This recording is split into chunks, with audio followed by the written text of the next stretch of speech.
My wife's affair turned me into an evil monster. I know I'm a monster, I, 32M, am not here for forgiveness or advice, nor do I care about any condemnation from anyone. I am cold-hearted and evil. Nothing you say will affect me in any way. Baby, this is more of a warning that there are people like me out there. It's been about 3 years since my D-Day. My wife, 33F, had started to act shady, and I was researching methods to monitor her phone and computer. I wanted to try to gather some solid evidence. While I was doing that, I opened a letter I got the day before. It was a speeding ticket together with a picture of my wife in her car with the coworker I was suspicious about. Examining the date, I soon figured out this was a time she was supposed to be at a work seminar. So there was no longer any doubt about what was going on. The following Friday, my wife had her usual 3-4 glasses of wine to wind down from the week's work. I put half a crushed sleeping tablet in her last class, and she was out cold. Yes, I drugged her to find out the truth. I don't apologize for it. I opened her phone with her thumbprint and started going through it. I installed spyware and downloaded everything. There wasn't anything conclusive there, except for some strange messages back and forth with her coworker, always talking about some presentation. It looked like they were presenting stuff 24/7. I figured there must be something else, maybe a different app or maybe a separate phone. He looked everywhere. Finally, I found a phone in the glove box of her car. I opened it the same way, and this was the motherlode of evidence. Again, I copied everything and installed spyware. I woke up the kids 4 and 6. I left the 2 phones on the table in front of her with a post-it note simply saying, "I know everything." I took the kids to my parents, told them what was going on, and that I would be gone for a while. Since I had been suspicious of my wife, I had already lined up a lawyer, new bank accounts, and so on. Over the next week, I prepared for the inevitable confrontation by getting all the paperwork ready for several eventualities. I had one set of papers for a clean-cut divorce, a post-up, in case we ended up discussing reconciliation and so on.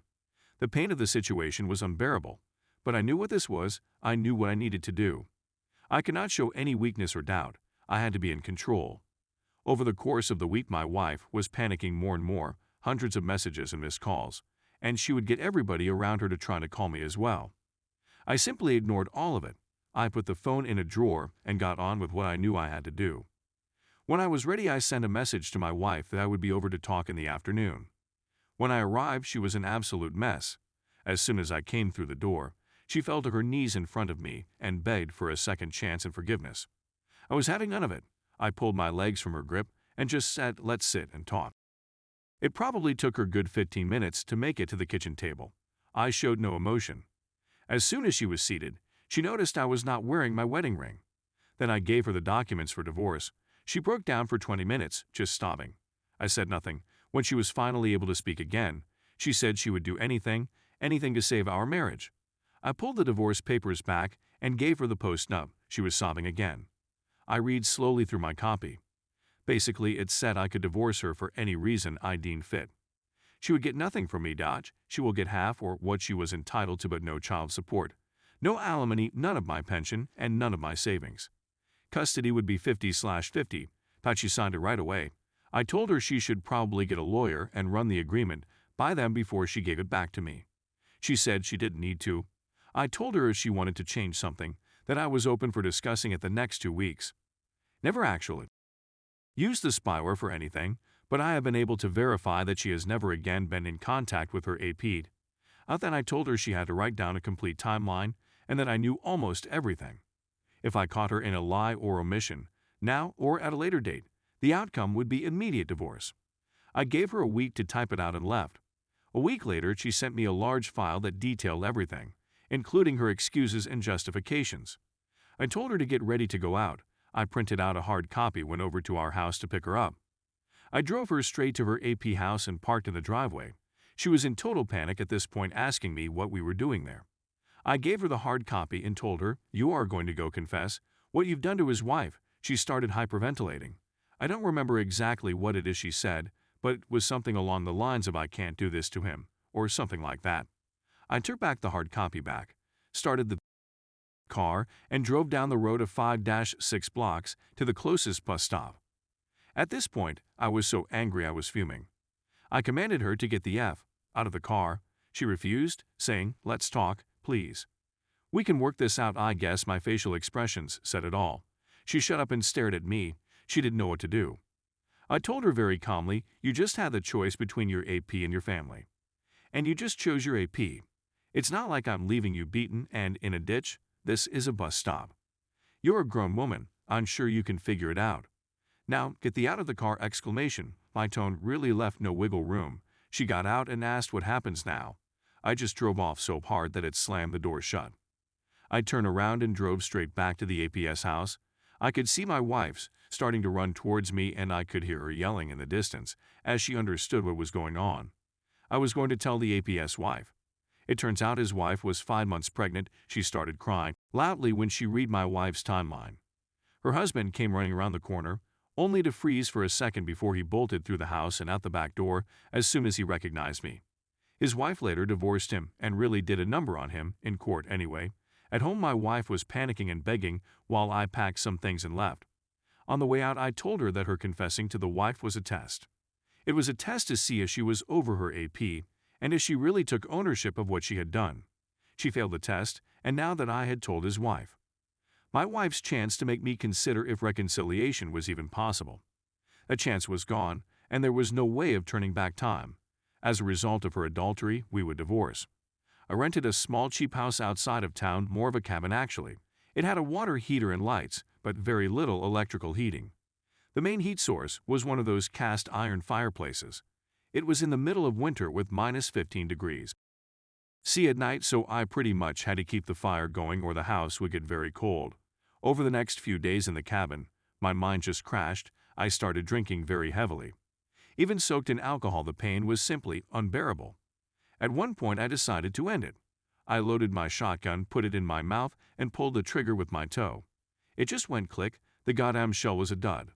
I drank even harder after that. The next few days are sort of a blur. A few days later, when I woke up, in a pool of my own puke, blood, and waste. I had a concussion. I also had terrible pain in my arm and chest.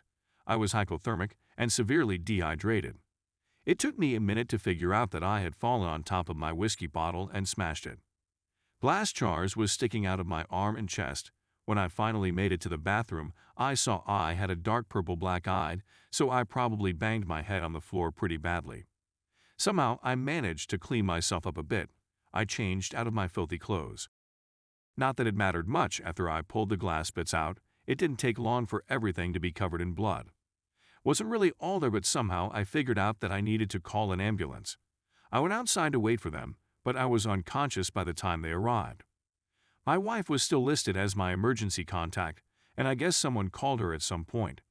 She was there when I woke up. She was talking constantly. I said nothing, not a single word.